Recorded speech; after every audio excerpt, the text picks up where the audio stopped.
সুপ্রভাত।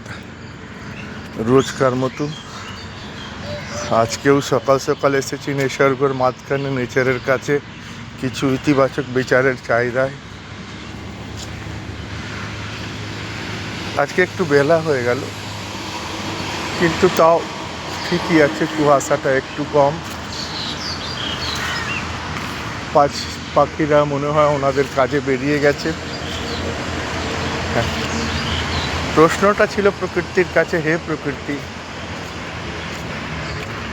আমি কি করে সবাইকে খুশি রাখতে পারি?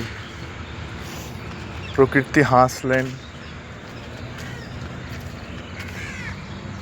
একটি পাখি আবার আমাকে বকাবকি করলেন কি তুমি কি অদ্ভুত অদ্ভুত প্রশ্ন নিয়ে আসো, এইটা কি সম্ভব? কি তুমি সবাইকে খুশি রাখতে চাও? সবাইকে খুশি রাখা এই পৃথিবীর মধ্যে প্রায় অসম্ভব কাজ, যেটা কি হতে পারে না।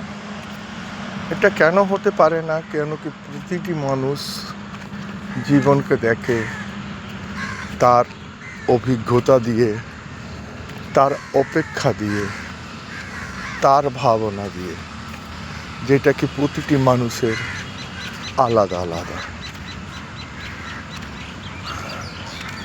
তাই এটা প্রায় অসম্ভব কি তুমি প্রতিটি মানুষকে খুশি রাখতে পারো।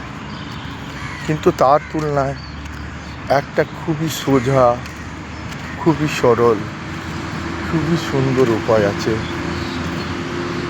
সবার সঙ্গে নিজেকে খুশি করে নেওয়া। হ্যাঁ, মানুষ আছে, তার মানে তার মধ্যে কিছু ভুল, কিছু ভ্রান্তি, কিছু কম হবেই। তো তার দুর্গুণের দিকে লক্ষ্য না করে তার যে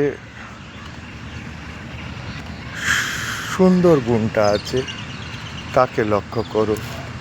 যখন তুমি তোমার ভিতরে দয়া, প্রেম, করুণা, ভালোবাসা, আদর নিয়ে ঘুরে বেড়াবে, তখন সেই ঊর্জার বলয় চারদিকে সেই খুশিটাকে ছড়িয়ে দেবে। রোজকার চ্যানেলকে লাইক আর সাবস্ক্রাইব করুন। ধন্যবাদ।